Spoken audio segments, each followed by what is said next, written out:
আসসালামু আলাইকুম। এপিসোড 11 এর শুরুতে আমরা লিওনকে দেখি। সে অনেক বাজে একটা স্বপ্ন দেখে, যেখানে উনহো তাকে অনেক মারছিল। এই বাজে স্বপ্নটি দেখে তার ঘুম ভেঙে যায়। এরপর সে তার অ্যাসিস্ট্যান্টকে বলে একটা বন্দুক আনায়, যার দ্বারা সে উনহোকে মারবে। তারপর 30 ঘন্টা আগের সিন দেখানো হয়। সিওলকে দেখি, তারা সবাই ম্যাচের জন্য রেডি হচ্ছিল। তখন তার রাতের কথা মনে পড়ে যে উনহোর ঘুম ভেঙে যাওয়ার পর সে কিভাবে কান্না করছিল। সিওল তাকে জিজ্ঞাসা করতেও সে শুধু বলেছিল সে বাজে স্বপ্ন দেখেছে, আর কিছুই বলেনি। কিন্তু সিওল তাও তার জন্য চিন্তিত ছিল। এদিকে কোচ না আসায় সিওলের বন্ধুরা অনেক বেশি চিন্তিত হয়ে যায়। তারা বলাবলি করছিল কোচ কি অন্য কোনো টিমে জয়েন হয়েছে নাকি। আজকাল তাদের সাথে অদ্ভুত রকম ব্যবহার করে। সিওল তাদের আজেবাজে কথা বলতে মানা করে, কিন্তু তারা আজেবাজে কথা বলেই যাচ্ছিল। তখন কোচ সেখানে আসে এবং তাকে একটা পাঞ্চ মারে। তারপর সে সুয়নের সাথে সবার পরিচয় করায়। সে বলে সুয়ন তোমাদের নতুন ম্যানেজার। সিওল তো তাকে দেখে অনেক খুশি হয়ে যায়, কারণ সে সুয়নকে তো আগে থেকেই চিনত। সুয়ন জানায় এখন থেকে তাদের ফিস বেড়ে যাবে, 50,000 থেকে 2 লাখ পর্যন্ত হতে পারে। সবাই খুশিতে লাফালাফি করতে শুরু করে। তারা বলে যেভাবেই হোক এই ম্যাচ তাদের জিততেই হবে। উনহো খেলা দেখার জন্য বসে পড়ে। ম্যাচ শুরু হয়ে যায়। তার মন খারাপ থাকলেও ম্যাচ শুরু হওয়ার জন্য সে খুশি হয়ে যায়। তখন তার কাছে লিওন এসে বসে। উনহো তাকে দেখে অবাক হয়। সে উনহোকে বলে এখন এই একাডেমির ওনার সে। এখানে লিওন কোনো ভয় না পেয়েই উনহোর সাথে কথা বলছিল, কিন্তু আগে সে উনহোকে দেখেই ভয় পেয়ে যেত। তাই উনহো তাকে বলে তোমার মধ্যে এত সাহস কি করে আসলো। লিওন তখন তাকে বলে আমি জানতে পেরেছি তুমি এখন আর নাইনটেল ফক্স নও। তুমি এখন আমাদের মতোই সাধারণ একজন মানুষ। তুমি এতদিন আমাকে পুতুলের মতো নাচিয়েছ, কিন্তু এখন আমার সময়। দেখতে থাকো তোমার আপন মানুষগুলোর কিভাবে ক্ষতি করি। দূর থেকে সিওলও উনহোর সাথে লিওনকে দেখতে পায়। সে উনহোর কাছে এসে বলে তুমি ঠিক আছো তো। তার মনে পড়ে লিওন তাকে আগে বলেছিল সে উনহোকে মেরে ফেলবে। এই জন্য সিওল চিন্তিত হয়ে গিয়েছিল। সে অনেক রেগে যায় এবং লিওনকে মারতে শুরু করে। সবাই তাকে আটকায়। এই জন্য সিওলের কোচ তার উপর অনেক বেশি রাগ দেখাতে থাকে, কারণ লিওন তাদের একাডেমির নতুন ওনার ছিল। সেই ইনভেস্ট করত। সিওলের এগুলোতে যায় আসে না। তার শুধু উনহোর চিন্তা ছিল। সিওল উনহোকে বলে সে তোমাকে মারতে চায়, তোমার তার থেকে দূরে থাকা উচিত। উনহো বলে আমি বুঝতে পারিনি। সে উনহোকে জড়িয়ে ধরে। সে বলে আমি তাকে তোমার পাশে দেখে ভয় পেয়ে গিয়েছিলাম যে সে তোমার কোনো ক্ষতি না করে দেয়। উনহো তখন সিওলকে বলে লিওন জেনে গেছে যে আমি এখন একটা সাধারণ মানুষ হয়ে গেছি, কিন্তু তুমি চিন্তা করো না, গিয়মহো আছে তো, সে আমাদের সাহায্য করবে। তখন তাদের পাশে আমরা গিয়মহোকে দেখতে পাই। এটা তার আত্মা ছিল, আর তার শরীর দোচিওল কন্ট্রোল করছিল। এই জন্য উনহোরা তাকে দেখতে পাচ্ছিল না। দোচিওল গিয়মহোর কাছ থেকে ফক্স স্পিরিট চেয়েছিল, কিন্তু সে বলেছিল সেটা তার কাছে নেই।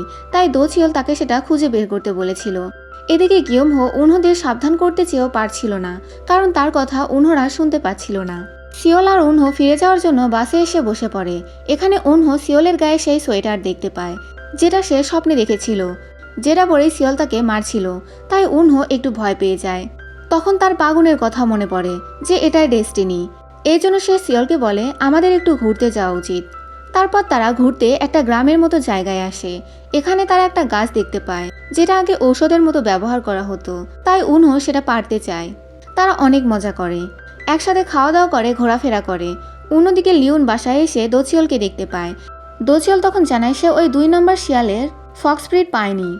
লিওন বলে তাহলে মেয়েটি গিয়ে যদি উনহোকে সাবধান করে দেয়।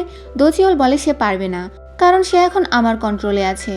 দোচিওল বলে একবার আমি ওই ফক্স স্পিরিট পেয়ে গেলে অমর হয়ে যাব। লিওন বলে আমার বেলায় কি। দোচিওল বলে তোমারটা তুমি দেখে নাও, কিন্তু এখন উনহোর থেকে তোমার ভয় পাওয়ার কোনোই দরকার নেই। অন্যদিকে সিওল এবং উনহো একসাথে এনজয় করছিল। এখানে উনহো সিওলকে বলে কেননা আমরা আগের জীবনে ফিরে না যাই, এইরকমই একে অপরের সাথে থাকি। আমিও আর ফক্স না হই, তুমিও আর ফেমাস একজন ফুটবলার না হও। তার কথা শুনে সিওল চুপ হয়ে থাকে। এই জন্য উনহো বলে আরে আমার কথা সিরিয়াসলি নিও না, আমি তো মজা করছিলাম। সিওল বলে তুমি যেমনটা চাও তেমনটাই থাকবো। উনহো বলে তুমি কিন্তু আর আগের মতো ফেমাস একজন ফুটবল প্লেয়ার হবে না, তাতে কি তোমার যায় আসবে না? তুমি এরকম সাধারণ একটা ফুটবল প্লেয়ারই থাকবে। আর আমরা এইভাবে থাকলে আগের মতো নর্মাল জীবন পাবো না, অনেকেই আমাদের পেছনে পড়ে থাকবে।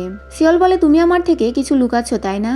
যখন থেকে উসোকের অ্যাক্সিডেন্ট হয়েছে তখন থেকেই, কিন্তু আমি জানি এটা সিরিয়াস কিছু। যদি না হতো তাহলে তুমি এতক্ষণ আমাদের বলে দিতে, তাহলে কি এটা আমরা সলভ করতে পারবো না? উনহো বলে চিন্তা করো না, আমরা অবশ্যই এটা সলভ করতে পারবো। কিন্তু উনহো নিজেই সিওলের চিন্তায় কাঁদতে শুরু করে। সে বলে আমরা যদি একে অপরকে রক্ষা করতে না পারি, আমরা যদি গায়েব হয়ে যাই। সিওল আমি তোমাকে সত্যিই পছন্দ করি, এটা শুনে সিওল উনহোকে কিস করে। এরপর তারা রাতে থাকার জন্য একটা হোটেলে আসে। এখানে রুমে একটাই বেড ছিল, তাই তারা একটু অকওয়ার্ড ফিল করছিল। সিওল বাহিরে চলে যেতে চায়, কিন্তু উনহো তাকে থামায় এবং বলে তাকে বাহিরে যেতে হবে না। এরপর তারা একে অপরের সাথে সুন্দর কিছু মুহূর্ত কাটায়। তারপর সিওলের ফ্রেন্ডদের দেখি লিওনকে মারার জন্য তারা সবাই সিওলকে ভুল বুঝছিল। তখন সেখানে সুইয়ন আসে এবং তাদেরকে বলে ভুল আমারই। তাকে মারার সিওলের কাছে কারণ আছে, কারণ সেই সিওলের অ্যাক্সিডেন্ট করিয়েছিল। এদিকে সকাল হয়ে যায়। উনহো সিওলকে বলছিল তুমি কি আর ট্রেনিংয়ে যাবে না? সিওল বলে না, আগে আমাদের তোমার লিস্টের মানুষদের খুঁজতে হবে এবং ভালো ভালো কাজ করতে হবে। সিন চেঞ্জ হলে সিওলের বন্ধুদের দেখি তারা নিজেদের ভুল বুঝতে পেরেছিল, তাই সিওলের সাথে দেখা করতে সিওলের বাসায় এসেছিল। কিন্তু সিওলকে তারা বাসায় পায় না। কিন্তু তার বাসার অবস্থা অনেক খারাপ ছিল, সব জিনিস এলোমেলো হয়ে পড়েছিল। মনে হচ্ছিল কেউ এখানে চুরি করেছে। অন্যদিকে গিয়মহো এসে উনহোর কাছে তার ফক্স স্পিরিট চায়। উনহোর তার হাব ভাব দেখেই সন্দেহ হয় যেন কেউ তাকে কন্ট্রোল করছে। গিয়মহো উনহোর শরীরের মধ্যে ফক্স স্পিরিট খুঁজতে থাকে। সিওল তাকে বাধা দিলে সে তাকে ফেলে দেয়। গিয়মহো উনহোর শরীরে ফক্স স্পিরিট পায় না। সে তাকে বলে কোথায় লুকিয়ে রেখেছ। উনহো তাকে না বললে সে উনোকে অজ্ঞান করে ফেলে। অন্যদিকে দোচিওল এবং লিউন গিয়মহোর জন্যই অপেক্ষা করছিল যে সে কখন ফক্স স্পিরিট নিয়ে আসবে। সে বলে আজ ফক্স স্পিরিট পেলে আমি বেঁচে যাব। লিওন বলে আর যদি না পাও তাহলে কি মরে যাবে? দোচিওল বলে হ্যাঁ, কিন্তু পেলে অমর হয়ে যাব। এখানে দোচিওল তার পরিবারের ব্যাপারেও বলে তার ওয়াইফকে কেউ কন্ট্রোল করছিল, পরে সে মারা গিয়েছিল। তারপর সে তার মেয়ের কাছে যায়, কিন্তু তার মেয়েও সুইসাইড করে ফেলেছিল। এই জন্যই দোচিওল ওই দেবতাগুলোর ওপর প্রতিশোধ নিতে চায়। আর এই জন্যই আজ পর্যন্ত সে অনেকগুলো মানুষকে মেরেছে এবং তাদের স্পিরিট নিয়ে নিয়েছে।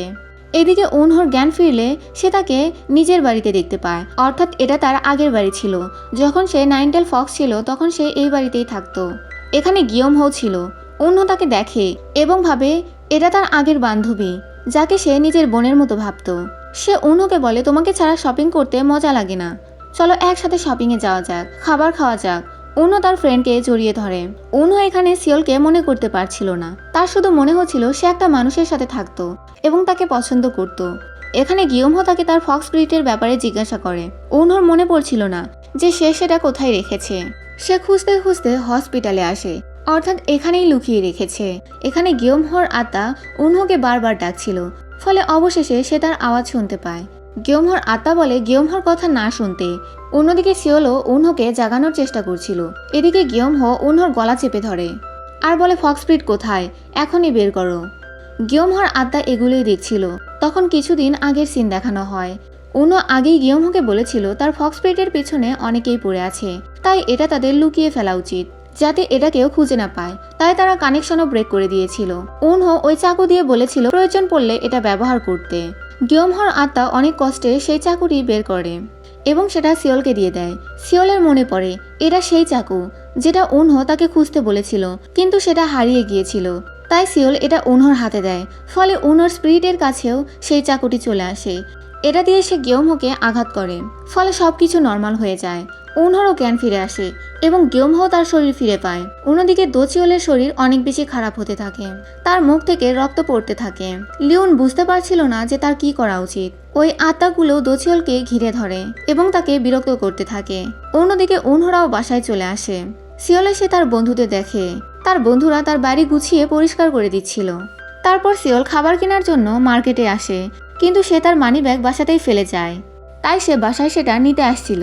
এদিকে দরজায় কেউ আওয়াজ করলে উনহো ভাবে সিওল হয়তো এসেছে, কিন্তু দরজা খুলে সে লিওনকে দেখতে পায়। সে ওই বন্দুক হাতে উনহোকে মারতে এসেছে। সে উনহোকে নিচে ফেলে দেয় এবং তার দিকে বন্দুক ধরে বলে তোমাকে মেরে ফেলবো, তোমার জন্য দোচিওল মরতে বসেছে। উনহো বলে এটা তার পাপের সাজা। কিন্তু লিওন উনহোকে মারতেই চাচ্ছিল, কারণ সে যদি ফক্স হয়ে তাকে আবারও বিরক্ত করে এবং তার জানের দুশ্মন হয়ে যায়। সে উনহোকে শুট করতেই যাচ্ছিল, কিন্তু তখন সেখানে সিওল চলে আসে। সে লিওনকে আটকাতে চাইলে তাদের মধ্যে ফাইট শুরু হয়। লিওন সিওলকে ধাক্কা দিয়ে উনহোকে মারতেই যাবে, তখন সিওল উনহোর সামনে চলে আসে, ফলে গুলি তাকে লেগে যায়। গুলি লাগার পরেও সে উনহোকে বলতে থাকে তুমি ঠিক আছো তো, তোমার কোথাও লাগেনি তো? উনহো কাঁদতে কাঁদতে বলে তুমি এখনো কেন আমার চিন্তা করছো, আর তুমি আমার সামনে কেন আসলে? স্বপ্নে তো এটা দেখেছিলাম না, এটা তো হওয়ার কথা ছিল না। তখন উনহোর পাগুনের বলা কথা মনে পড়ে যে সিওল মারা যাবে আর এটাই তার ডেস্টিনি, আর এই জীবন তুমিই তাকে দিয়েছো। উনহো চিৎকার করতে করতে কাঁদতে থাকে এবং পাগুনকে বলে আমাকে মানুষ বানিয়ে মানুষকে ভালোবাসতে শেখালেন, তাহলে এইসব কেন করছেন। সে চিৎকার করে সিওলকে ডাকতে থাকে। আর এপিসোড 11 এখানেই শেষ হয়ে যায়। Thanks for watching.